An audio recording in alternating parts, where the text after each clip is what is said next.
Good morning, everybody. It's an awkward wait at the beginning of a Talking Cafe live session again.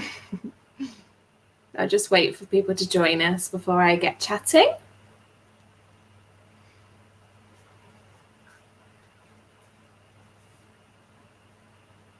Good morning. We've got 2 people with us. Lovely to have you.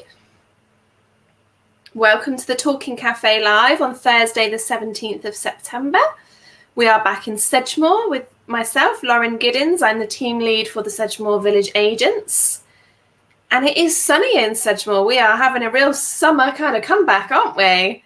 I was all ready for autumn. I had my jumpers back out and my snuggly pajamas, and the hot weather's come back. But it is lovely to have a little bit more sunshine. So welcome to Talking Cafe this morning. I have a really exciting guest with me this morning. I have Julie, who is from Simply Lasting Power of Attorney.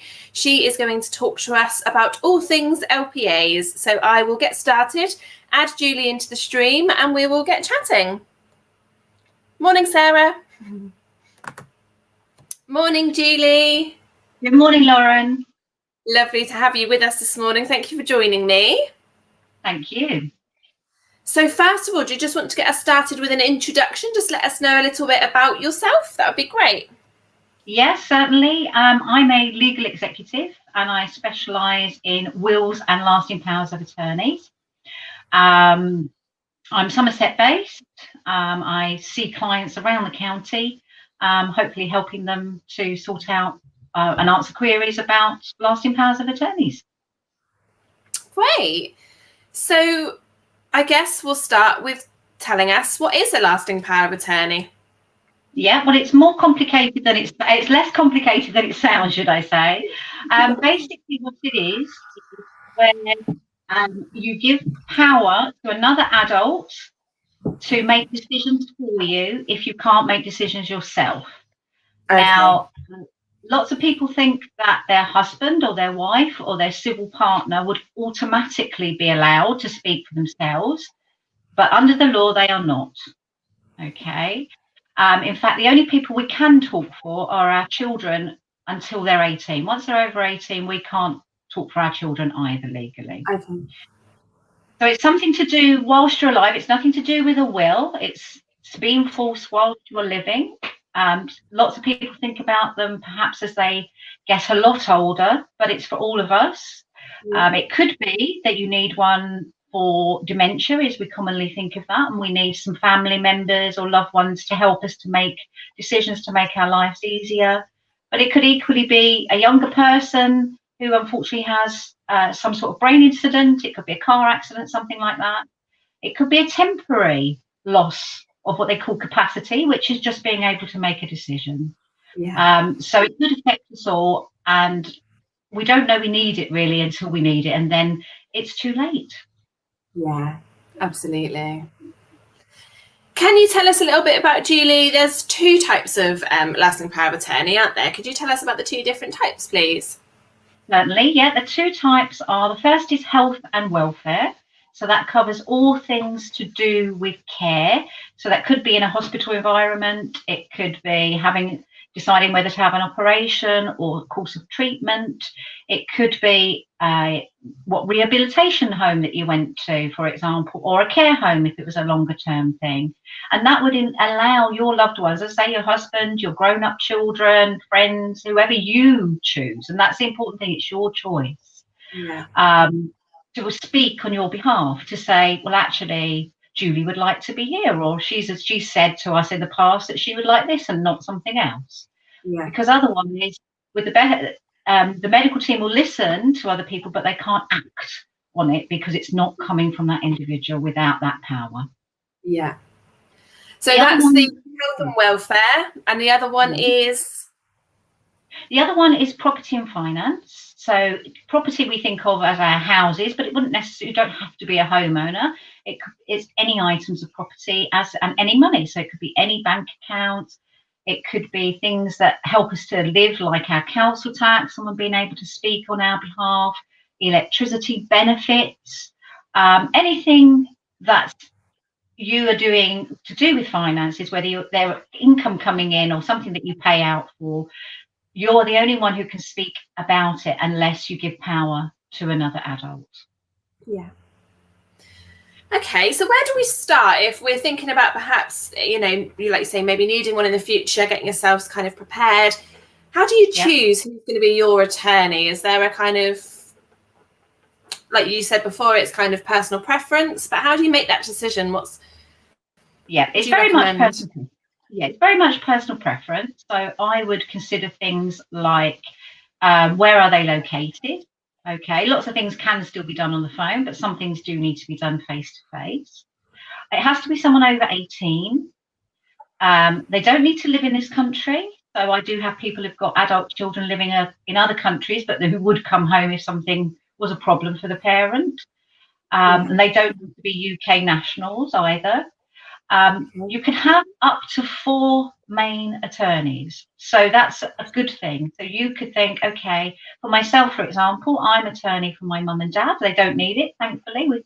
But so is my brother and so is my sister. So you have the choice also to have replacement attorneys. And I would advise that people consider that, because especially if you're doing it in your 30s or your 40s, you may not need it, hopefully, touch wood, until 70s, 80s, or never at all. So you may want to think of, well, okay, what if those people weren't around? What if they've moved and it's not, convenient for them, or indeed, God forbid, they weren't well or couldn't act themselves? Because you can't add people to a power of attorney. If you're going to make a change, you can remove them, but you can't add any. You have to start the process again, which is fine as long as you've got capacity. And let's be honest, we all don't get round to doing things. I'm put my hand up as well. So try it. Whoever's dealing with it will try and think of making it last for you for quite a few decades. Yeah, so I'm coming from a place of experience with this as well. So I have LPA over my grandma, who sadly has Alzheimer's. So both my mum, myself, and my brother, we all have lasting power of attorney over her both. So her health and welfare and her property and finances. So I would totally agree with that. We were kind of thinking of a place of, what if my mum was on holiday and my nan had a fall and she had to go into hospital, or what if my brother lives in London, but if my mum and myself weren't available, he could get down here. So having those 3 options has been really, really a bit of a safety net, really. Doesn't put the pressure all on one of us to make all those decisions. We do it together as a family, and it's worked really well. Yes. And the other thing is, you can either have the people you decide to be attorneys, they can either make their decisions on their own, so they don't all have to be together. So it's something to be signed. Not all people then have to get together, which can be quite difficult, as you say, with geography these days. But or they can or you can say, no, actually, I do want all 3 of them or 2 of them to sign and be together. But it's your choice. And in reality, what happens is, people, as you quite rightly said, if there's a decision to be made, you might have one that's local at that moment in time, but they will talk to the others. They will, they will use the phone or other technology to get in touch and say, look, this is what we're facing. What do you think? But it's only that one person on the ground that then needs to sign or convey that decision. Yes. And I guess I'm very lucky in that we have a very close family, and we've always made the same decisions. We've always had best interests at heart, but not all families are that straightforward either. There's a lot of complexities within families, and actually by making that 3 people, 4 people part of that decision-making process, it kind of irons out some of those complexities. I imagine it kind of gives everybody a fair chance to have a say in mum's care or dad's house at sale and things like that. Yes, it does. Or indeed, your parent or your partner, indeed. So it could be a partner and the children that are get together because they know different aspects of the person that they're helping. But also on both forms of lasting powers of attorney, you have the ability to tailor them to your needs. So, for example, there's 2 specific questions. One is preferences. So, for example, you could say, I prefer not to have X, Y, and Z. For, if you have a particular medical treatment you wouldn't want to have, or some strong feelings, that's a preference. So your attorneys will have that, and they will have regard to it.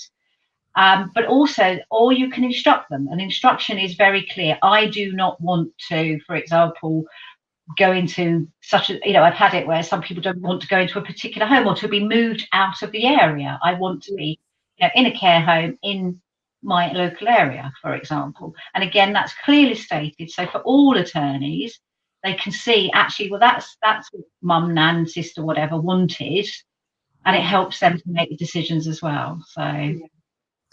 Okay, so we've decided that who our attorney is going to be. What's the next step?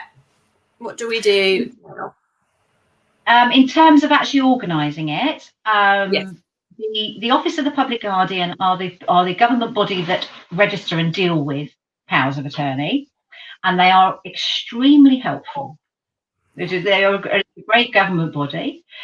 You can look them up online under Office of the Public Guardian. They do have a wealth of information there. They do also have a helpline, which is open normal 9 to 5 hours. And they will answer questions either about doing a power of attorney or acting as an attorney, if there's one in place, or you may have been asked to be an attorney and you want more information. So you can have a look on that. It's very down to earth. It's not all legalese. It's very practical. So that would be a good, obviously, area to look at. I would also, solicitors and legal executives will do powers of attorney for you. And obviously you can contact them. Quite often, if people have some sort of care package or something involved, social workers and people like that who are assisting are aware. They can't do them, but they can point you in the right direction of where to get more information. But there are a lot of independent bodies that will give you the information for you to make the decision yourself. You can actually do one online yourself. They're quite a big document. That's one non-completed. I remember it well. About 25 pages long, but that doesn't mean you can't do it. It is very process driven, so it is very precise in how it's done. I would recommend that at the very least, if you're going to do it online, you get advice from the Office of the Public Guardian, particularly when it comes to things like putting down instructions or preferences, so that you're not tying someone down too much. You may think, oh, actually, I definitely don't want this, but then 10 years in the future, that may be a different choice. So it may be the way you word it. And if you get advice, then they can help you to do that. As I say, either a legal professional or the OPG. But you can do it online, as I said. You can go through the process. In which case, the only fee to pay is the registration fee, because obviously the Office of the Public Guardian have to check the documents and make sure everything is correct and legal, and they are £82 for each document. Okay, so 82 for health, 82 for finance. There are some exclusions on that, some reductions, depending on if there's benefits and income levels. But again, that's all available on the website, or indeed they will tell you, or someone like myself will tell you. So. Or you can get someone like myself to fill it in and go through everything with you, whichever you prefer. One of the main things to consider is there is what is called a certificate provider. Now, the certificate provider is someone who's not your attorney. It's not yourself who's either. It's someone who has known you either for at least 2 years, okay, and isn't going to be an attorney. It could be a member of the family. It can't be a husband, wife, or partner of one of your attorneys. So if your attorney, if your son is going to be your attorney, you can't have his wife as a certificate provider, for example, even though she isn't going to be attorney. But someone outside of that can. It could be a friend. It could be a neighbour. What they are doing is there's the legal statement, which is section 8, which is that one. Just not to let you read it, but it's again, the basis of it is that your attorneys can only make decisions for you when you can't make one, and even if you're deemed by medical professionals not having capacity, they still have to ask you. So, for example, if we use dementia, obviously that's not a linear disease. You have good days, bad days, mornings might be better, afternoons, etc. So your attorney will always still try and get your input. If it is absolutely, if you're unconscious, obviously that's not going to be possible. But wherever it is possible, they cannot override you just because they think your decision isn't in your best interest. Yeah. So if they don't agree with what you want to do with something, they still have to stand by because it's your decision. They cannot overrule you. Yeah. Alternatively, your certificate provider will be the person who does the LPA. If you're using a legal professional, they will do the assessment and ensure that you are aware of that you're handing legal power, who you're handing it to, and will have gone through the process for you. Yeah. And that you understand what the attorney's duties will be. Okay. So that's it. So you mentioned dementia there. Yeah. Can you still appoint an attorney if you have a diagnosis of dementia, or does it have to be done beforehand? No, you can still very much appoint an attorney, but what the consideration is to be is that the person giving the power can still understand what they're doing. Now, obviously that there is many cases that they can, but if they either can't, or particularly if it's a little bit unsure of whether they understand exactly what they're doing, what a professional will do is they will get a medical professional to actually be the certificate provider. So they're ensuring they've done the assessment, and that way everybody is happy. It's clear that the donor, the person who's doing the attorney, does understand that they're giving power and who they're giving it to. So. It's difficult. I remember with my nan, we started the LPA process when she had been diagnosed and was very much struggling to come to terms with that diagnosis. That can be a bit of a barrier to getting the LPA, can't it? I remember, if you're not going to accept your diagnosis, you're hardly going to hand that power over to someone. It was a really tricky period of time.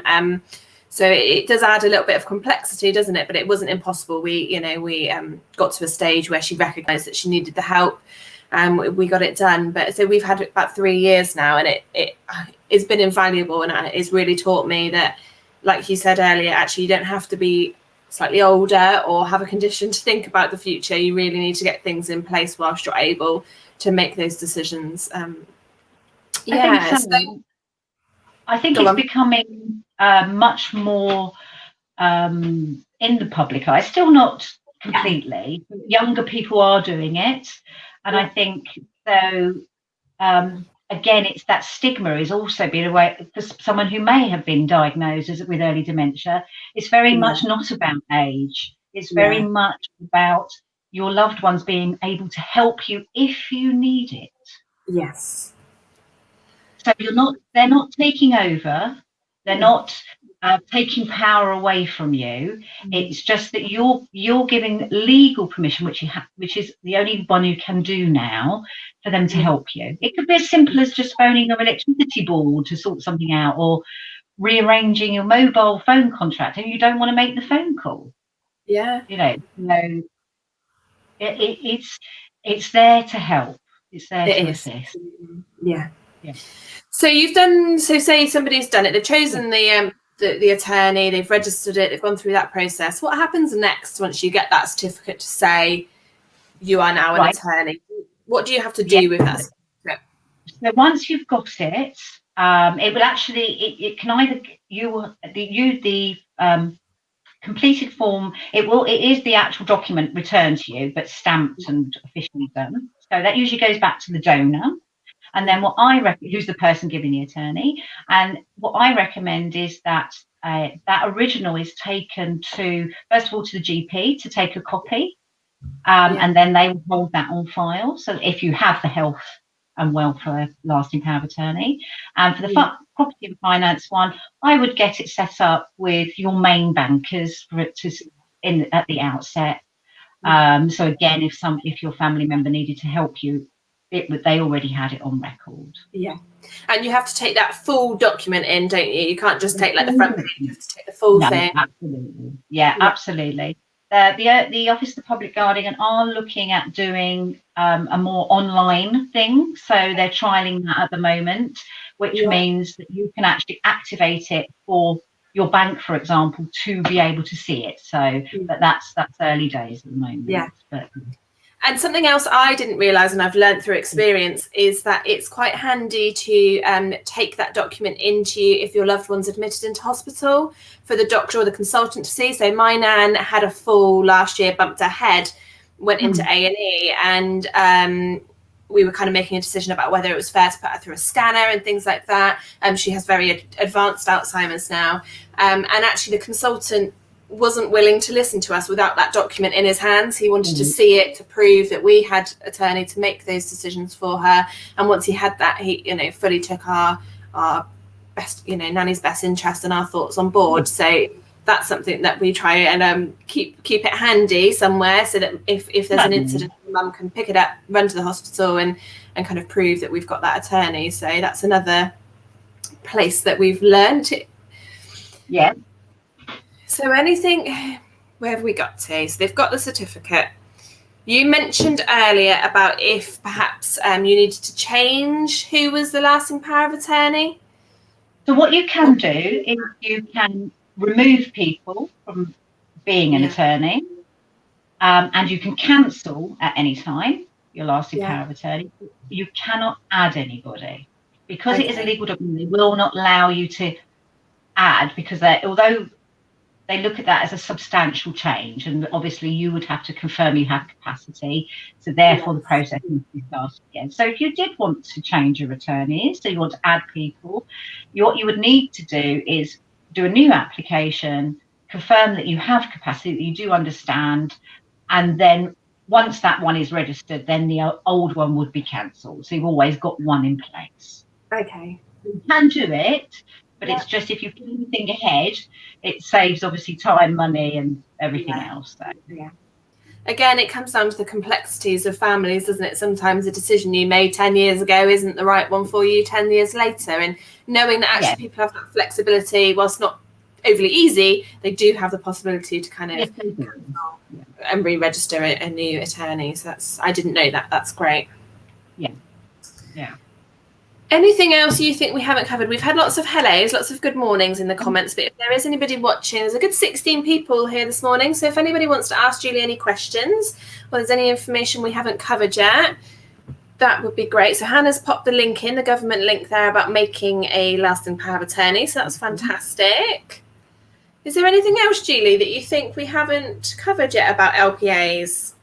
I think the other thing is the time it actually takes from completing the paperwork, whether that's online or in paper form, to sending it off to the Office of the Public Guardian to it being registered is currently about 12 weeks.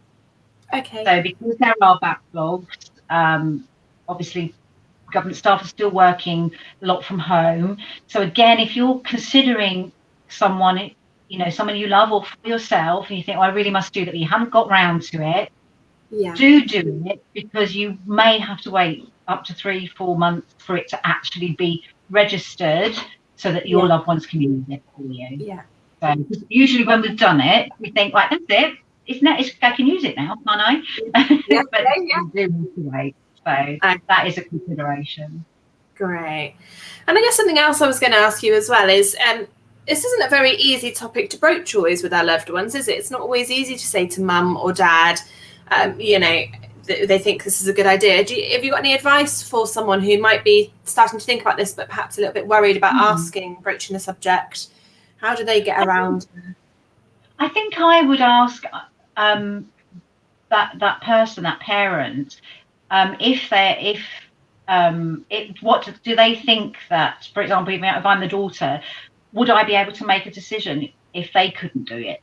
And usually, more often than not, they'll say, oh yeah, of course, you could just phone up the electricity board. They don't appreciate that whoever the organisation is cannot talk to your loved ones without giving the power. And to be honest, and that used to be the case 20 years ago. That used to be the case.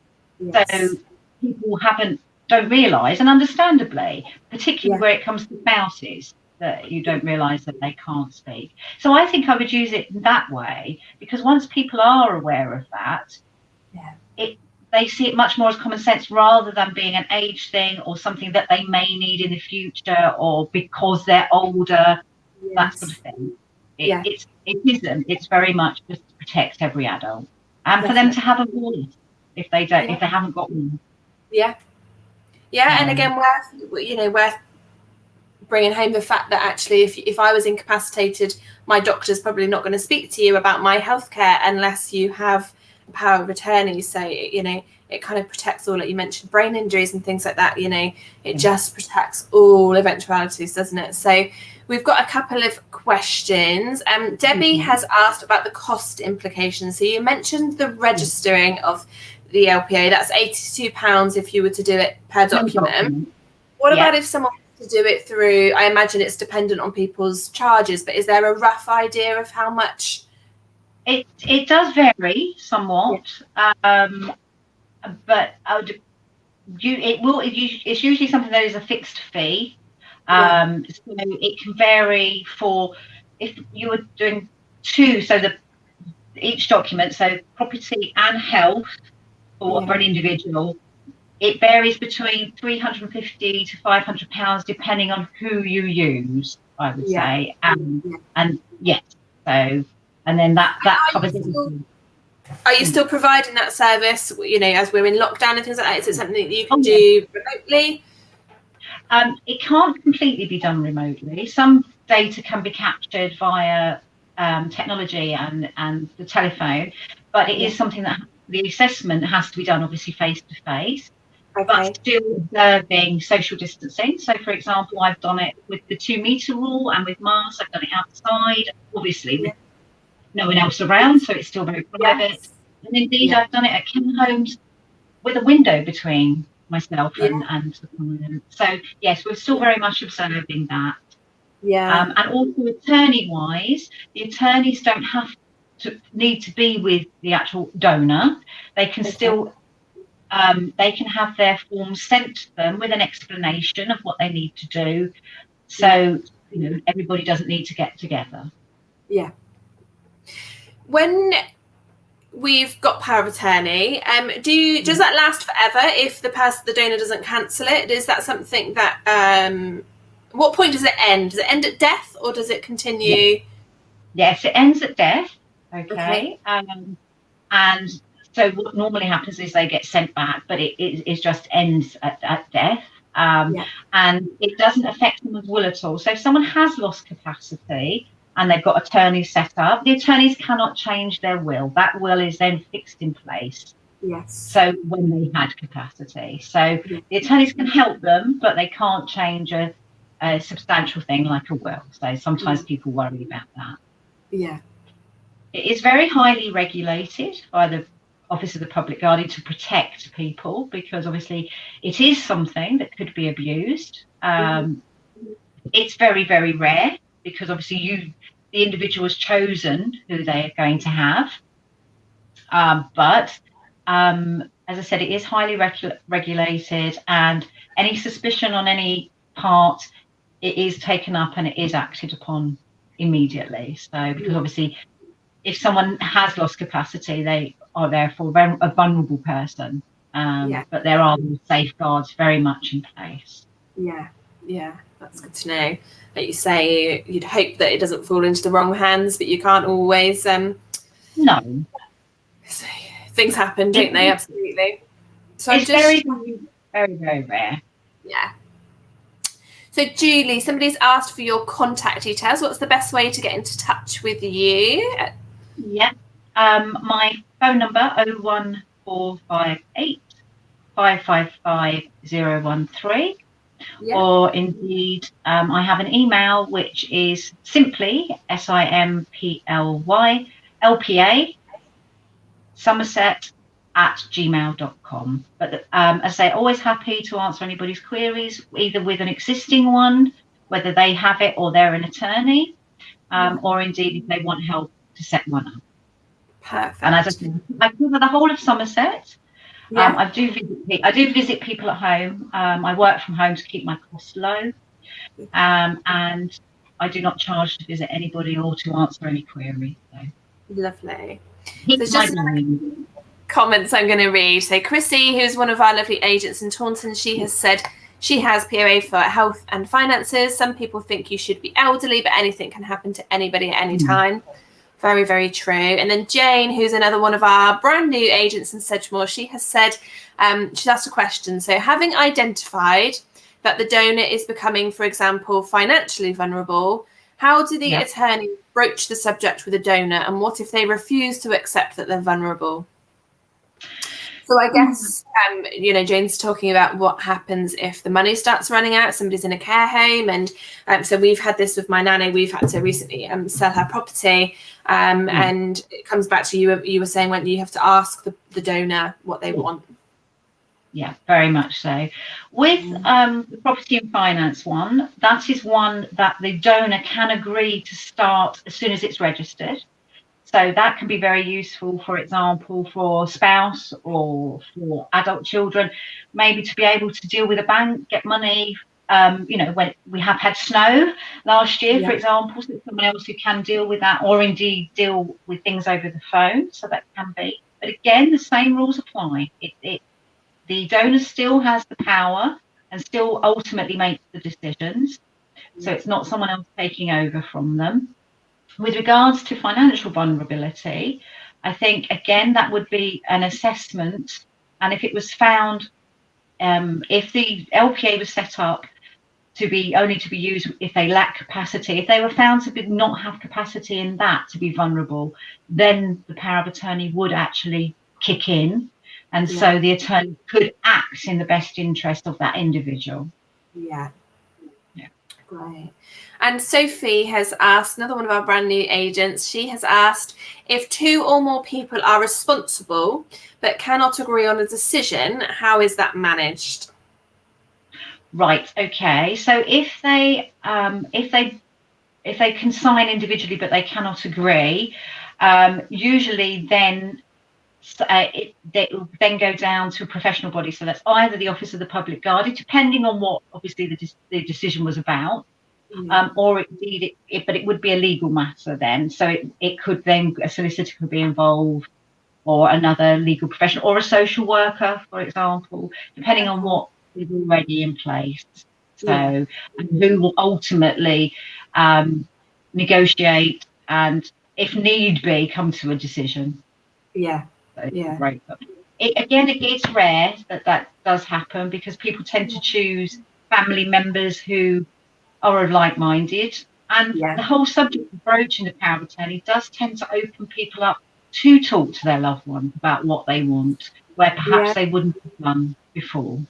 It does provide a really good opportunity for discussion about what you would like in the future. You can really ask questions that perhaps might be uncomfortable in other times, but you can really talk about what they want for the future, what treatments they might not want, what they want to happen to their houses and all that sort of thing. It really kind of allows you to discuss those, so that when you're making those decisions in the future, you can think back to, what would my loved one want.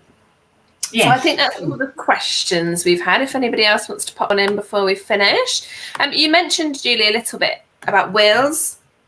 Is it a good idea to write a will at the same time as doing an LPA if you haven't already got one? Definitely. Yeah, definitely. Again, it's your wishes in the event of your death, because if you don't have one, that your possessions, your money, etc., your property will not necessarily automatically go to who you want it to go to.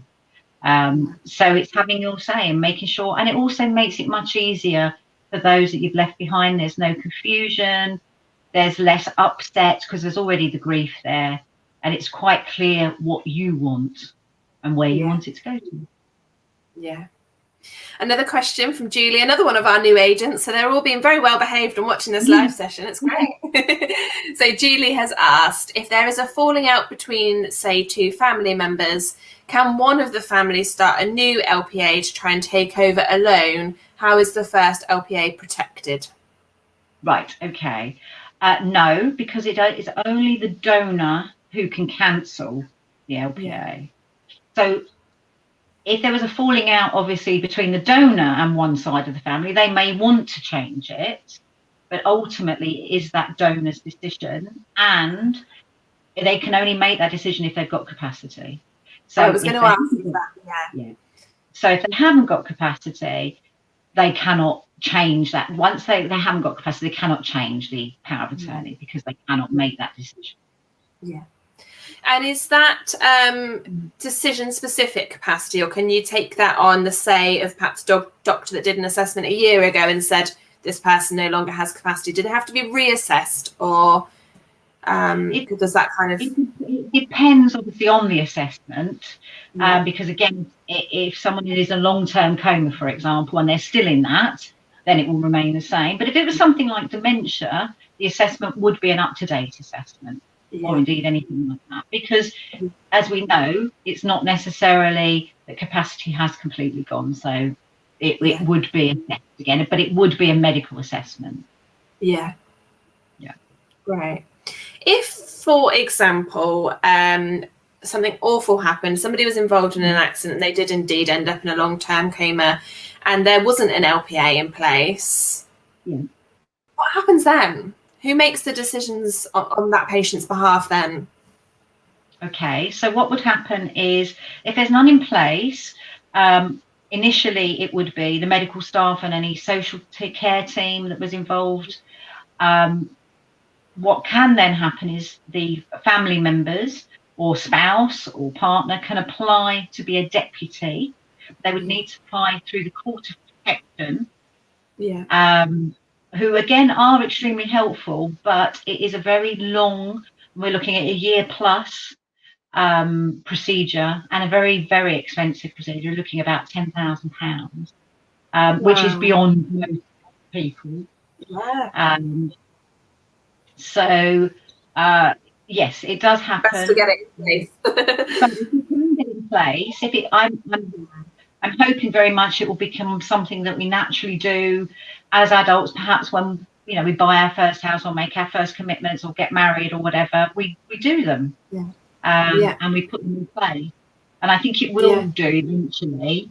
But yes, that is very much like life insurance. I find that life insurance and it is kind of being advertised by celebrities and younger people now, isn't it? They're really kind of trying to push that towards a younger market. So hopefully the same thing will happen. Chrissy's put another good comment. Chrissy's really thought about her future. So she has said that she's written down what she wants, which includes not being sat in front of TV soaps. Sounds silly, but if you can't communicate, you want to be treated your way.